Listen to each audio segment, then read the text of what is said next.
Hi guys, this is Klazart bringing you another audio commentary, and this time I'm bringing you the finale of the best of 3 matchup between Iris and Nalra. I posted the other 2 games yesterday.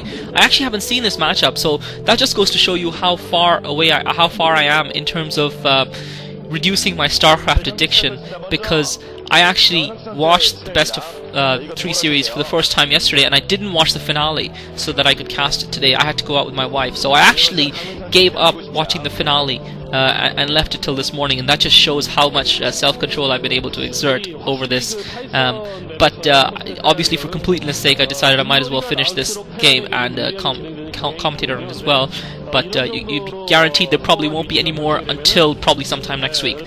So anyway, I'm looking forward to this game. I really enjoyed the first 2 games between these guys, and it'll be interesting to see what sort of build Nalra goes for here, because the first game he fast expanded and lost. Second game he went for a 2-gate goon build, so it'll be interesting to see what he goes for this time. And he has started that pilot up. He hasn't sent a probe out to scout. In the last couple of games we have seen him scouting almost from that first probe. I suspect he'll probably send a scout out after he sets up his gateway. So I do expect more of a standard build from Nalra here. That does seem to work better for him, and I was very impressed by his micro in the last game as well as his game sense. He made only one mistake that I could think of, and that was very impressive, and it was great to see the old Nalra back and flashes of his genius again in that game.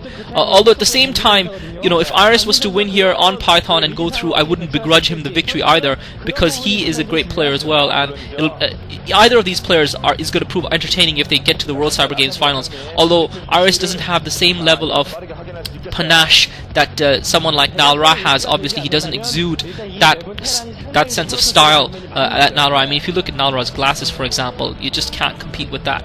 But nevertheless, whichever of these guys gets through, it's going to make for some more exciting games. And Iris has gone for the same build that he's gone for in both matches thus far. He's put that barracks and gone for that barracks and refinery after his first supply depot. So you can expect him to start putting up a factory soon after that. And I'm sure Nalra has seen this. The question will be whether Iris decides to go for 2 machine shop build as he tried on Taukras. That is a strategy that we've seen players go for on Python. It tends to be viable on Python. It obviously did not prove viable on Taukras. The key again is going to be scouting here for Iris, because Nalra has obviously scouted his base and knows exactly what Iris is doing. Iris needs to be able to do the same to Nalra, and I'm not sure if Nalra has started up the second gateway or not this time around. Last time he did go for a 2-gate goon build. This time it doesn't look, looking at the minimap, that Nalra has gone for that. And just again for clarity's sake, we've got Iris at the 12 o'clock position playing Terran in purple, and we've got Nalra at the 9 o'clock position playing Protoss in yellow. So Nalra, once again scouting with that probe, that's going to die as soon as that first Marine pops out for Iris.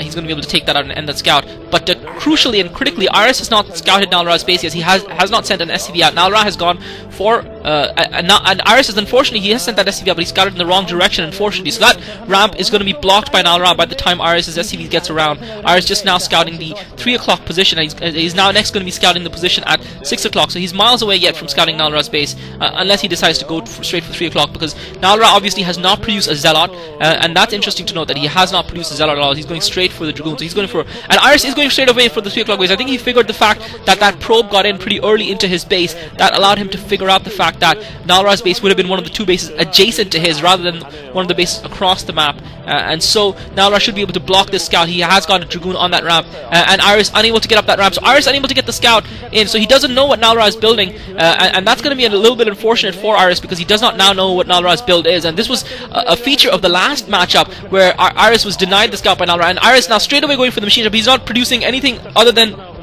he's going straight for siege tanks. He's going straight for the machine shop rather than producing a vulture first. He obviously knows that Nalra's got that Dragoon up, so there's no point producing vultures if the opponent has that Dragoon. If the opponent has Dragoons, what he does not know is whether Nalra has gone for a 2-gate build or whether Nalra has gone for a 1-gate into tech build, because obviously that's going to affect the way Iris plays the game. Last game, Nalra went for a 2-gate goon build, so Iris was much better off producing tanks and vultures, and did not need to put down that engineering bay or get an academy up quickly, although ultimately that proved to be his undoing. However, in this game, Nalra has chosen to fast tech straight away, and he's really teched very, very quickly. Remember, he didn't produce a Zealot at all. He didn't produce anything until he got that He only produced a single Dragoon from that one gateway, and he's basically been teching pretty fast, pretty heavily, and so that's going to obviously harm Iris a little bit, because Iris will need to get that engineering bay up in time. He'll need to get up some turrets to defend, and I have not seen Iris put up that engineering bay as yet.